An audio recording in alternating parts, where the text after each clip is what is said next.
Hi, and welcome to the Bouncing Back Podcast.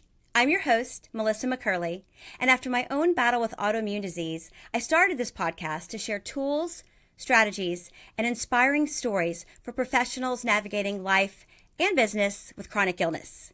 If you haven't yet, please join our Facebook community, Bouncing Back Podcast, where we continue the conversation. I'm so excited to bring to you our special guest today, Julie Cyvonne. Correct me, like calzone. Now I'm remembering calzone. Yeah. Cyvonne.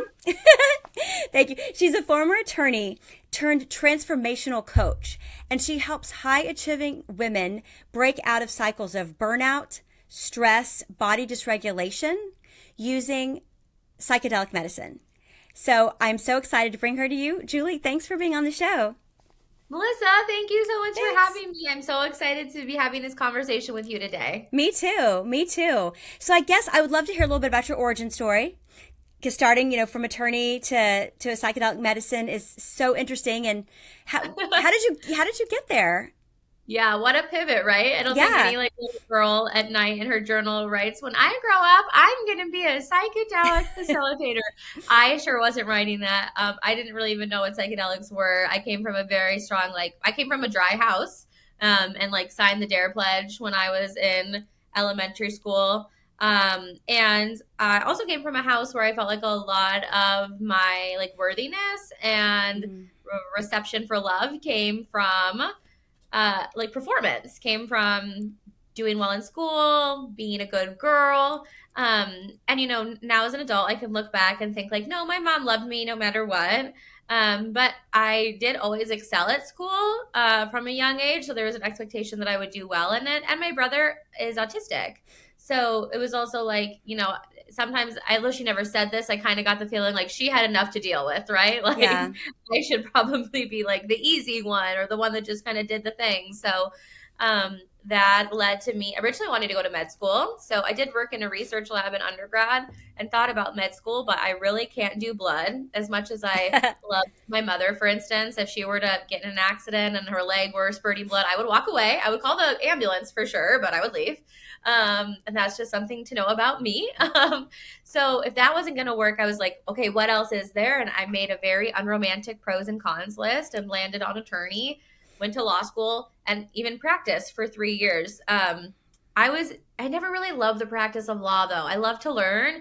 I think law school is a beautiful opportunity to learn to exercise your brain in a different way. But I wasn't happy then. I hadn't been happy for a long time, probably since my dad died when I was 6. I'd experienced a lot of anxiety and depression, panic attacks, association.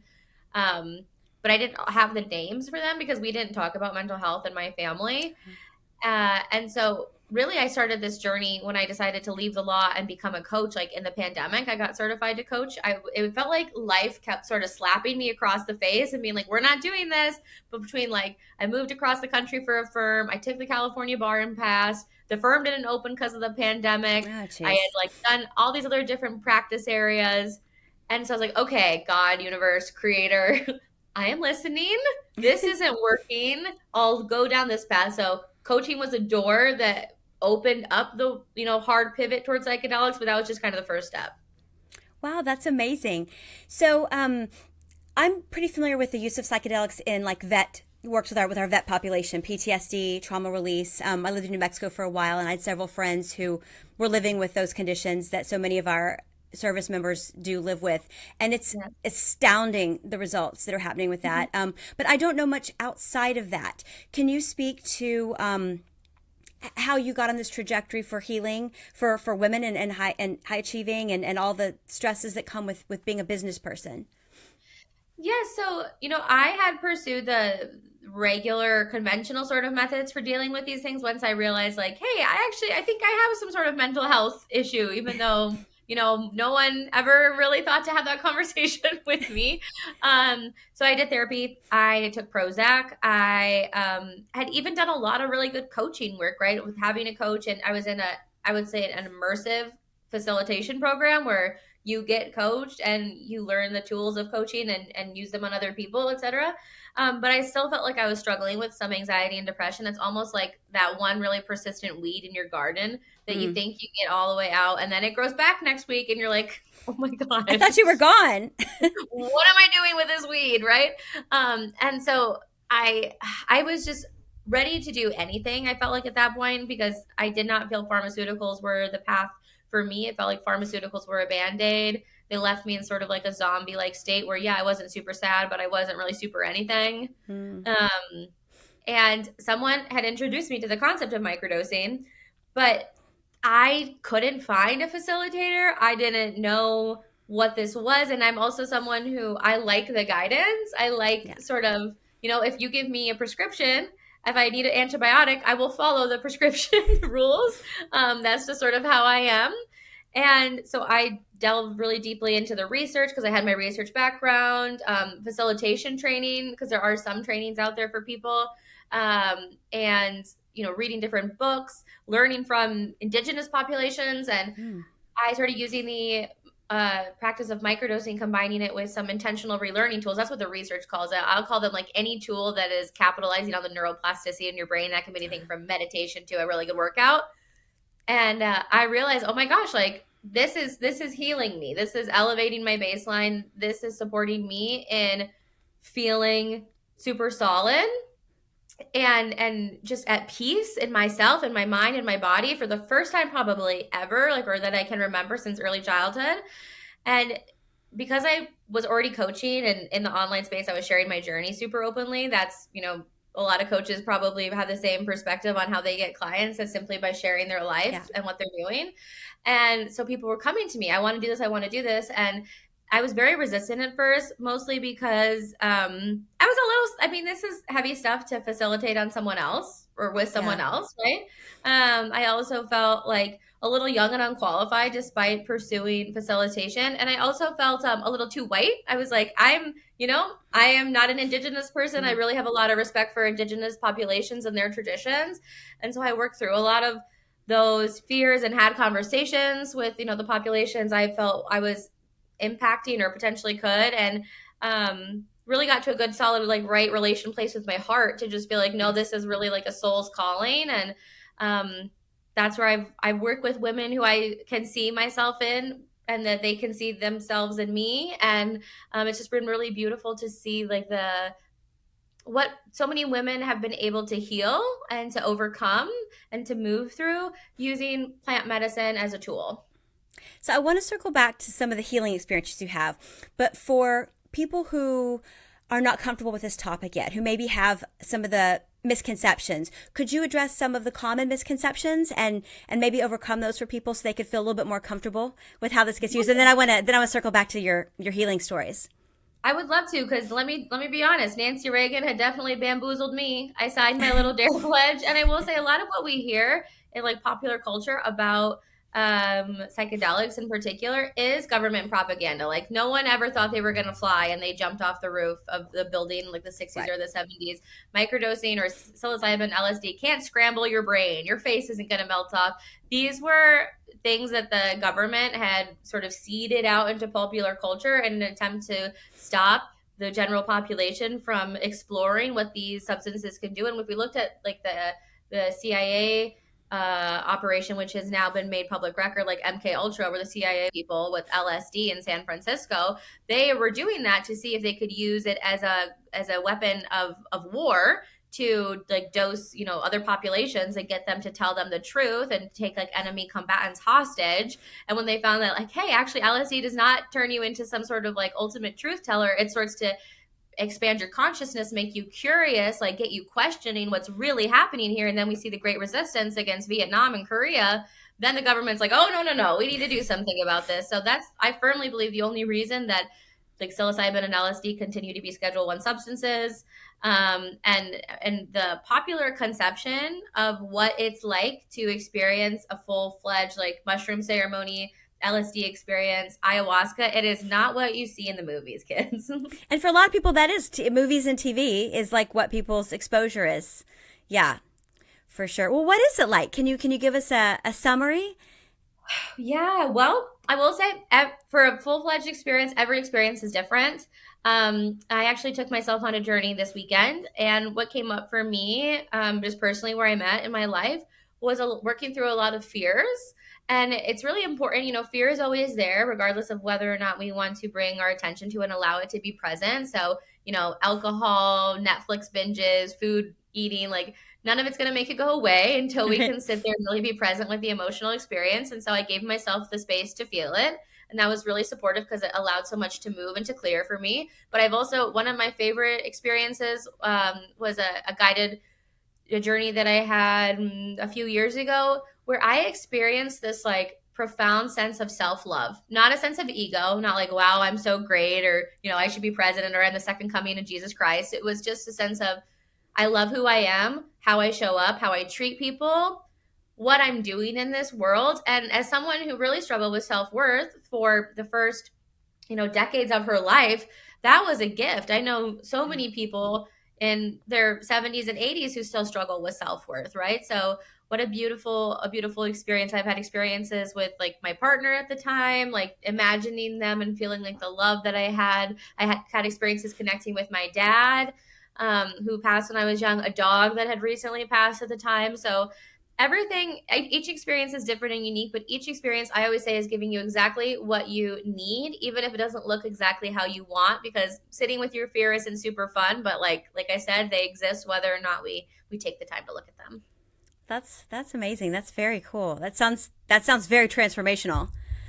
Um, well, quick question before we circle back to some of the healing experiences. What is the difference between microdosing and like a full-on experience? How would you describe that? And then, yeah, just can you illustrate that a little bit? Yes. So microdosing, and anyone who is going to hear me speak now, before or later, knows that I really don't subscribe to these notions of right or wrong. Okay. But I will say that I firmly believe microdosing, if done correctly, is truly subperceptual, meaning you're not feeling it. I feel like if you Mm, can tell, like, oh, I've sort of taken something, then that's not a true microdose. So Dr. Fadiman is the person who coined the term microdosing, which is just a general term of taking a fraction of a full dose of something, right? So we hear a lot like microdosing GLP-1s recently, okay. or like microdosing cannabis. Um, so it's a subperceptual amount, a fraction of a full dose that will produce positive effects in the brain and the body without any sort of incapacitation. So he coined the phrase transformation without intoxication, and that's firmly how I view it. It is an amount that you can take that is producing neural modulation, so increase in entropy, neuroplasticity, a quieting of the DMN, but you don't like, there's no interesting colors or feeling like things aren't super solid. And the reason you would do it, you're like, okay, I'm not going to trip, so why would I do this? It's because you're still getting the brain benefits. And then there are some things that I would still say are below perception, but are really positive benefits. A big one that, especially my moms out there, I'm not a mom, but that they report is feeling like they can be responsive instead of reactive to their children, especially when their children's in an activated state. Mm, Noticing things that have always been there, but perhaps you don't always give them your full attention, like a beautiful tree in your backyard, or noticing the street signs that you drive by every day, but like, how often are you in your own little, movie in our mind? And feeling a sense of like beautiful, focused, calm energy, directed attention that a lot of us really struggle to achieve if we don't have like, that fourth cup of coffee. Or I know a lot of entrepreneurs can struggle with abuse of Adderall and Vyvanse. And so mm. microdosing is a beautiful, non-pharmaceutical, non-addictive alternative to feeling like you have to rely on these things. Gotcha. And you mentioned some of the neurological changes. I know that you said, I went to your website and checked your Instagram. You talked about how the stuff is, it's backed by neuroscience. There's neuroscience that shows what's going on and how it's improving and developing. Can you share some of that with us? My personal favorite thing that's happening in your brain, and I approach it more from like a what's happening physiologically versus neurotransmitter related, because we don't know a lot about, for instance, specifically serotonin's effect on depression in the brain. Of course, we have SSRIs, but there continue to be more studies that say serotonin doesn't have the effect on depression that we Mm, think it does, and SSRIs are more often a placebo. So I prefer to view it from a functional perspective. And in our brain, there's a series of interconnected structures. So we used to think of the brain really like almost in a disjointed sense. It's like your hippocampus is for memories and your Right. amygdala is for fear. And now we're seeing like we like these clean linear breaks in things like that's it is easier for a mind to process. But Like the game so Operation. like the I'm game just going to take operation, out this thigh bone. right? It's like it's not just my ovaries. My ovaries are connected to my hip bone. Just kidding, but you know where I'm going with this. Yeah, So for the sure. brain is the same way, right? So instead of thinking about it structure to structure, neuroscientists have started to view it as networks. So there's like Mm, one network that scientists, some neurologists will call the default mode network. And most importantly to me, it includes like our posterior cingulate cortex. And our default mode network is really where we go to engage in self-referential thinking. So this could be like I'm amazing, but for most people it's probably like I suck, no one, I'm not good enough, no one wants to listen to me, like I can't do this. It's also the part of your brain that is like in the past or in the future. So maybe you're mm, thinking about your argument with your husband, like I should have told him this, or you're thinking, oh my gosh, how am I going to get Johnny to hockey practice and Susie has her cheerleading, and it's like 3 weeks in advance. I mean, who right. cares, we're not there yet. Right? It's like anything that takes you out of the present moment. But what scientists in Harvard say is that happiness is like not your bank account or if you have abs or if you think that your boyfriend's hot. It truly is how often are you in the moment, in the present moment. I Mm, have this bracelet on my wrist that says be here now, right? Like it's a yeah. reminder, just be in this current moment because this is all that's real and this is the only opportunity to really experience joy or happiness. So when we take psychedelics, the default mode network, we can see this on an fMRI scan, blood flow decreases. So it's we're not turning it off, right? We're not shutting off our brain, but we're turning down the volume on it. I like to call your DMN your Regina George. So if you could just tell her to shut up for 5 minutes and just enjoy the moment, like you automatically increase your happiness because you're spending Mm, more time present. So that's my favorite thing that psychedelics do. cool. I mean, that makes total sense. Okay. So circling back to the healing stories, can you share a couple of your healing transformation stories that either with you or some clients you've seen or other people that you've done journeying with? Yeah, I think my favorite story is there was this woman who had this was right when a year into me facilitating this work. And so I had this program built out and it took you through an entire protocol for a month. And she was like, okay, I would love to start microdosing. I'm going to sign up for this. And we had been connected through a different program. So I sort of knew her, like I would see her and comment on the Facebook group and stuff. So she joins the program. She goes through it. She's like, I love this. Like, I want to go on a retreat where I have my larger experiences. Awesome. I'm so happy you had a positive experience. She comes on a retreat. Then she's like, can you teach me to do what you do? And I was like, yeah, like, okay. And so I started a cohort. And so she went through that whole program to become a facilitator. And so at the end of like someone's time working with me, I like to have an exit interview and just say like, what did you like about the experience? What would you like to change? Blah, blah, blah. But one of the questions I ask every single person is, okay, think about before we started working together. On a scale of 1 to 10, can you please rate how you felt on average? 10 is like so amazing, and 1 is absolutely terrible. And she said to me, Julie, can I give it a 0? And I was really like taken aback. And I was like, you can. And so she went on to share with me that she had been seriously contemplating ending her life Wow. before finding microdosing. She was really struggling. Her dad had ended his life. And so she knew the consequences. Oh my gosh, I feel like I'm gonna cry. But she had 2 sons. And the thing was like I knew her. We weren't besties. Like I didn't Right. have her phone number or anything, but I knew who she was. I'd seen her on calls. And I had no idea that like this is what she was struggling with. And I feel like a lot of people say that about, for instance, Robin Williams. Right. I didn't see it coming, and I really didn't see it coming with this woman. And so I'm just so flustered hearing this. And I say, yeah, of course, but like, what would you say now? And she said, I'm like at a 7 or an 8. Wow. And it was just, first of all, I didn't know, but like to have that be true for her and her boys, I was just like, anytime I feel like this work is hard and, it is in a lot of red tape and I get a lot of resistance and pushback, I think like that's a life that wouldn't be here. So Yeah. I'm really And more grateful lives for it. impacted, her boys' lives would have been forever impacted by something like that. Yeah, you never know what somebody's sitting with. Um, I know a lot of people in our community, live with really high levels of chronic pain and fatigue, and that can be there are highs and lows with that, but the lows can be really low because, people ask themselves, like, how long can I live with this? Or what if it never gets better? Or, I'd love to hear your thoughts on how psychedelics could help them, how they could start moving into, I live in a state where I live in Texas. So, we don't get to have this conversation. A lot of people, again, as I'm familiar with it because I have friends who are part of the vet population in New Mexico who really benefited. For somebody who's trying to get comfortable with this idea, and maybe they are having some pretty deep thoughts because of what they're living with, how can they start? Where would you suggest they begin to kind of educate themselves and start to really understand the impact this could have? Because when you know somebody one-on-one like your friend, things are much easier.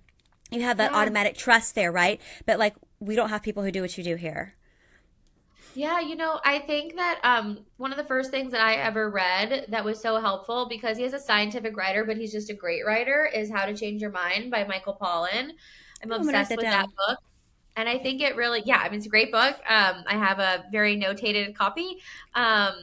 But it did change my mind about a lot of things around psychedelics. And I do work with several women with fibromyalgia in particular. And so one woman really comes to mind where she was just like, man, I am on so many prescriptions for my pain, and I'm just like smoking so much marijuana for my pain. And like, I don't want this anymore because I also still have pain, and it was like causing her to throw up every morning. Like there were a variety of like downstream effects. Sure. And so she, I think was like just kind of at the end of her wits when she found me. And so what I will say, like, I love that I could do a lot of this work over the internet, right? Because we didn't live in the same state, but the companies that I work with like ship the microdosing capsules to her state. I could never grow a mushroom. I would not trust myself or like tell anyone to take a mushroom that I had grown. Like, God only knows. So Yeah. I work with companies There that are some create. that are poisonous. Yeah, like that would be Yes, or I would DIY on probably that might not be a good idea. no. Yeah. And so we started her off on a 5 on 2 off protocol. So 5 days on microdosing, taking the capsule, 2 days off. It's a higher ultimate dose protocol because the fibromyalgia pain is not a joke. And so she started to see a lot of relief from that, and she followed a full month of protocol, and then she decided to come and have like an experience in a journey. And this experience really sticks out to me because she said to me, this is the first time I have ever not had pain, like Wow. in a decade. So she had no pain at all during her journey. And she just like could not comprehend it. She was literally like, I forgot what it's like to not have pain because her fibromyalgia was so intense. So, flash forward, and we started working together a year ago in 2 months. We still work together with microdosing. She's off her Xanax. She occasionally uses weed, but that's like a personal, choice. And I have no comment or feeling about weed or prescription pills. I just want to help people get what they want. She's off a lot of her prescription. Her pain levels are severely decreased. She's able to be better at her job, and like she's finally making the big move to Florida where she wanted to be with her daughter. And it's just like she's doing all these things that she did not feel would have been possible for her because her pain was so like it's all encompassing when you're in Yeah. pain. Yeah, for sure. It is. Yeah. That's amazing. Just to even know that there's something out there that could help like that gives people hope, gives people hope. Yeah. Well, what about, I believe I saw some of this touched on in your website too. What about for people who are neurodivergent, are ADD, ADHD people? Have you seen impact there? So there's a great study that I probably should just have pulled up and ready to go for all these conversations. I feel like it always comes up because I work specifically with a lot of people who, yes, ADHD, ADD, and they don't want to be on Vyvanse, Adderall, Strattera, even though Strattera is a non-stimulant. And so it's a longitudinal study. It's self-reported. Do you prefer basically the effects of microdosing for this management of these symptoms or Adderall, Vyvanse, et cetera? And people overwhelmingly report that they like um, the microdosing better because I know the Adderall and Vyvanse, and especially those stimulant classes, they can leave you feeling angry, agitated, snappy. For many people, it's like more of they go below their baseline on their come down, and Yeah. they feel even worse than before they took it.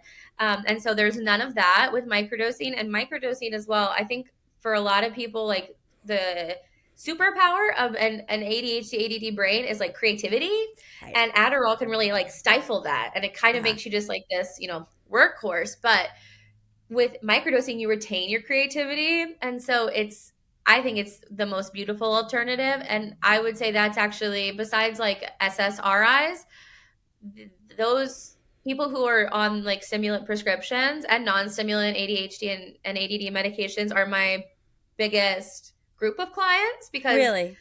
I mean, even Strattera artificially raises your resting heart rate quite significantly. One of my clients is a big whooper. I don't know if any of you What does people that know. mean? I don't know what that means. She got me on a Whoop. A Whoop is like a very, it's like intricate health tracker. Like it tracks so many things. Oh, okay. So she was like, my resting heart rate is insane. I know it's the Strattera. So we just got off Strattera for her this summer, and her resting heart rate has dropped like 20 points. Really? Yes. So I Huh. mean, there's like no perfect medication. I'll say I feel pretty confident saying that. And I also like to say, and microdosing like mushrooms, it's not medication. I believe mushrooms are medicine, but it's not like big pharma. It is all natural, right? And so of course, like it's not for everyone. There can be side effects, but I'm so happy to be able to like talk about this and to offer it to people and just provide an alternative. Yeah, I think that's one of the big things is just to be able to have some alternatives because until recently we didn't. It was like take this pill or suffer, you know? Um, wow. What question should I be asking that I'm not asking? I'm not, like I said, I don't. I'm somewhat new to this arena, and I'm still learning. I'm super interested in it. What's something that I should ask you? Yeah, well, I mean, I think it's super interesting that you have your connection to the veteran population. Obviously, like for like those amazing men and women who have suffered with Yeah, PTSD, like from their experiences, it's so powerful that psychedelics have been able to help them, like again, through the process ultimately of neuromodulation, of helping us like shake that snow globe, create new connections, and instead of like going down the path of reliving, the horrific moments again and again, to yeah, create some new space and opportunity in their brain. And it's there's trauma. Sometimes we say trauma with a big T, trauma with a little T. But if there's something in your past, even if it's not combat or something that hmm intense or something where you feel like, well, I was never physically abused or something to that extreme, but like you're having a hard time letting go of it. I think it's really important that people know it's not only for these cases where it's like they've seen literal war. It is for you if you feel like you've done all this really good work, but something's just not changing, because some brains, and like my brain was definitely one of them, are just more rigid, right? That's a kind of a feature of anxiety, depression, yeah, OCD, PTSD, addiction. It's a rigidity in the brain that we continue to go down the same well-worn path. Like the clearest example of it is OCD and repetitive behavior or repetitive thoughts. It is, PTSD and repetitive, like a memory. right. Um, so it doesn't have to be that, although it is such like a beautiful treatment for PTSD. It can be something that you just feel like no matter what I'm doing, it's not shifting. And I will say, one of my favorite clients, the Strattera woman, hmm she said, you know what? I just realized I had been doing things a certain way and I was not getting the results I wanted. So she in particular had taken this engineering exam 5 times and couldn't pass it. She's like, I was done. Like I had tried everything they told Aw. me. I'm ready for an alternative. And I just want to say, if you feel like you're done and nothing's working for you, like there's an alternative. Wow, that makes total sense. So people who also suffer from trauma, whether a big T or a small T, there's they can shift out of Yeah. that. Do you see that kind of shift happen in like one experience? Like if you do a big experience, does it shift over time with microdosing? Is one better? Or, I know you said you don't like to use the terms better or worse, but do you get better, stronger results? I don't know what I'm trying to say. I'm trying to ask a better, worse question in disguise. Um, No, first of all, I love that yeah, thank you. I don't believe there's better and worse. Like you're right, but I do think it's different, right? So I don't think mushrooms are for everyone. I also don't think there is one thing that's for everyone, which is kind of why the internet sometimes bothers me, because you yeah. hear people like, you need to do 75 days hard, or you need to wait 2 hours before you drink coffee. And it's like everybody is different, right? So it's the same thing for like macro and micro. First of all, not everyone is called to the practice or to the sitting with psychedelics or psilocybin. But I also think that people kind of know which sort of person they are. So some people are like, if the water's cold, they're just jumping in. Some Ah, people will be sitting at the lake, at the edge for 20 minutes trying to get in the water. I that would makes say total sense. That makes the edge people, they want to microdose. the jump in, they want to take the full dose. And I will say, yes, it can, like, one round of microdosing or one mushroom ceremony can make a huge change if you integrate, as long as you integrate. Like, if Ah. you're not integrating, you might as well not even go there unless you just want to have some fun, in which case, like, explore. So tell me about integrating. How does that work? What does that look like? Yeah, integration to me is it's truly just embodiment, right? So let's say, I think a lot of people have probably had an experience with a therapist or a coach, and they have this huge breakthrough in session, and they're like, "Oh my God, like, you're right. I need to break up with my boyfriend. This relationship is not serving me." And they feel so empowered and they feel so clear. And then they leave the office and they go back home and they have to look at their boyfriend. And then they come back to session next week and their therapist is like, "How did it go?" And she's like, "We're going to Mexico." It's like, We planned a okay. trip. So, Yeah. so there, in that case, there was no integration, which is essentially follow through. So I think that's what's missing so much in coaching, in therapy, and that what's not missing at my retreats, because it's built in. It's like, we get really clear while we're still at the retreat on what are the things that, you know, you got clarity on, you got downloads around, like, we'll put them all out there. And then it's not from a place of shame, or I don't even like to say accountability, because I don't think high performers need accountability, but it is from a space of reminding you how true it felt in that moment, and like how important following through is, like, honestly, just for yourself, to build self-trust. I think when people don't feel like they can trust themselves, it's because they have broken, like, micro commitments to themselves over time. Yeah. And so to build that back up, like, if you know there's a business you want to start, or you need to leave your job, or, you know, you got to tell your mom that you're not available for this conversation to have again. Like, it sucks. It's really challenging. The integration is the hard, heavy lifting, but you got to do it. So you kind of define what follow through is, and then Yes. assist them when you know when you do it. That makes total sense. Follow through for me is very different than follow through than from anyone else, right? It's specific to us. I always like, and I didn't come up with this. I'm not sure if Paul Austin did, but I'll attribute it to him. I saw it on his page that microdosing assigns, or psychedelics assign the homework, but you still have to go. You still have to do it. Okay, it's the teacher. That makes sense. It's a teacher. They're the little teachers. Gosh, well, we're coming up on our time. Is there anything else that you want to share out? I'm going to ask in a minute where people can find you, because that's the big question. But anything big that I missed touching on? Yeah, I mean, I guess I do just want to say that, like, if you feel like you're in a space where, like, this isn't an option for you, like, yeah, maybe a larger experience isn't an option, because there aren't facilitators in the state. But, you know, microdosing may be available to you. And there are a lot of really good companies that aren't, you know, sketchy people on Instagram that send internet psychedelics. Yeah. Yeah, they're legitimate companies that have production facilities, and mostly in California, obviously, where the temperature and the climate is friendlier. But I don't want someone to feel like, oh, just because I live in Alabama, I will never be able to do this. So I'm also very, like, I'm open to asking or answering any questions. If people want to come find me on Instagram, it's at Julie Cyvonne, Cyvonne, just like my name here. And if you're like, I actually don't want to talk to you, but I'm interested to finding out if, like, microdosing might be a good path for me, well, you can just DM me the word journey. ManyChat will send you a quiz. I will never even know. You don't have to say one word to me, and you can take a quick 1-minute quiz to find out. And then you have a website too, right?